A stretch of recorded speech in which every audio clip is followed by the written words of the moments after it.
review of the important news this Friday is coming up next on Freedom. Mikhail Barato. Hello.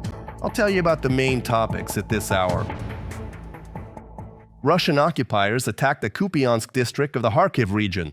A residential area came under enemy fire. As a result of a drone strike, one of the houses in the village of Podsredny was completely destroyed. Rescuers pulled 2 bodies from the rubble. Another woman was injured. Emergency rescue operations have been completed. Russian occupiers also struck an educational institution in Kharkiv itself. According to preliminary information, the enemy used a Molnya-type UAV. According to local authorities, there is currently no information about casualties. In the Odesa region, a drone struck the grounds of a kindergarten. Part of the building was destroyed, and there is damage on the premises. Port storage tanks, an energy facility, residential buildings, and a medical institution were also targeted in the attack. According to Oleg Kaper, head of the regional military administration, 3 people were injured, including a 3-year-old child. In Sumy, the Russian army attacked a building in the city center with a drone. After the first strike, Russian forces launched a second attack while rescuers were already on the scene. This was reported by the regional military administration.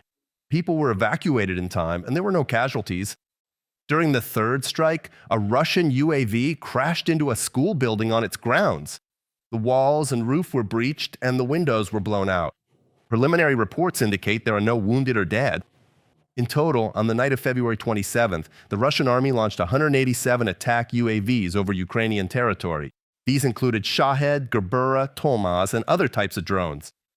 Ukrainian air defenders shot down or jammed 165 drones using electronic warfare systems.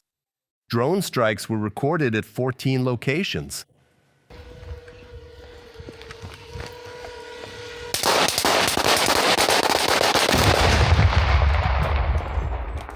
Ukraine is lacking anti-ballistic missiles. This was reported by Defense Minister Mykhailo Fedorov. He emphasized that discussions are currently underway with partners to speed up their production.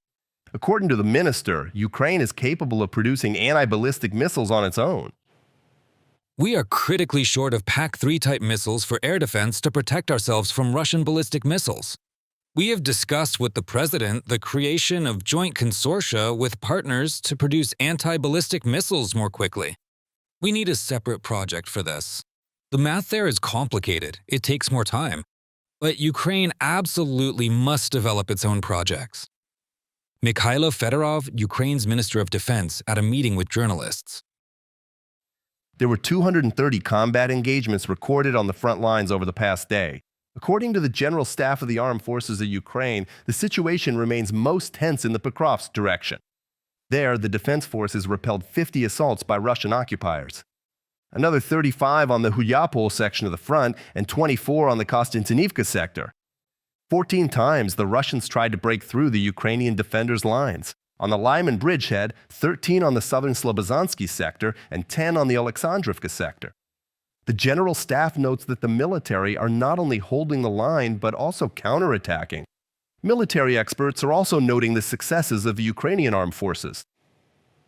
The Russians are currently trying to continue their advance. You could say, with their last ounce of strength to achieve the objectives of the winter campaign, or the fall-winter campaign, or the fall-winter strategic offensive operation, which, just like the summer one, basically, for them, didn't work out. They weren't able to achieve its goals, and it's unlikely they will. At the same time, we see counteractions by the defense forces. This means that the Russians failed to completely stretch our resources and reserves, which was their goal. The Ukrainian defense forces eliminated 1,280 Russian occupiers over the past day. Thus, Russia's total combat losses since the start of the full-scale war have already exceeded 1,265,000 soldiers. In addition, according to the General Staff of the Armed Forces of Ukraine, 2 Russian tanks, 6 armored combat vehicles, 17 artillery systems, and 116 vehicles were destroyed the previous day.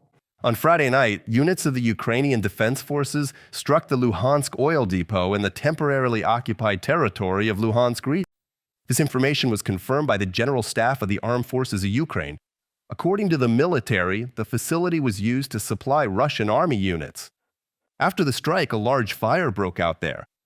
The general staff also reported strikes on other important targets. In addition, Ukrainian forces delivered fire strikes on fuel and lubricant depots near Mariupol, Novotoretskaya, and Koptev in the temporarily occupied territory of Donetsk region, as well as on a Russian drone command post near Raiske in Kherson region. The extent of the damage is being clarified. From a statement by the General Staff of the Armed Forces of Ukraine on Facebook. Due to a severe shortage of soldiers, Russian commanders have started sending medics into attacks. This was reported by the partisan movement Adish. Agents of the movement and the motorized rifle regiment on the Kherson front reported these new developments among Russian troops. Therapists, paramedics, male nurses, as well as evacuation teams are being sent to fight. As a result, both combat and non-combat losses among the occupiers have increased. China has warned its citizens living in Russia about the new conscription law. This document requires foreign men who are permanent residents of Russia, aged 18 to 65, to serve at least 1 year in the Russian army in order to apply for Russian citizenship or for a residence permit. According to analysts from the American Institute for the Study of War, this is a sign that China may be concerned by the fact that its citizens could be sent to fight on the side of the Russian Federation. Botswana is investigating whether its citizens are being recruited into the Russian army. The country's government stated that it does not officially have such information, but is cooperating with international law enforcement agencies. Ukraine has offered to help with this issue. In the private sector of Kostyantynivka in the Donetsk region, the occupying forces from the Russian Federation dropped banned phosphorus munitions. Border Unit Phoenix pilots managed to capture horrifying footage of this war crime. The soldiers noted that immediately after the use of chemical weapons, the Russians hit the residential area with a powerful Fab 1500 high-explosive aerial bomb. The consequences are still being clarified. Treating patients and performing complex surgeries just a little over 10 kilometers from the front line. This is how the last regional hospital in Kramatorsk operates. Here, they continue to receive people from all Ukrainian-controlled parts of Donetsk region, despite the constant threat from the Russian army. How is the hospital operating now? Find out in our report. Good morning. Morning. The morning patient rounds at the regional hospital are strictly on schedule. This medical facility is now the only inpatient hospital left in Donetsk region. There's no way to go any farther. So I stopped here and I'm getting treated. And thank God, may God grant health to all the doctors. They help. They treat us for free. Svetlana comes to Kramatorsk from the neighboring town of Drushkivka. She says there are no more regular buses between the cities.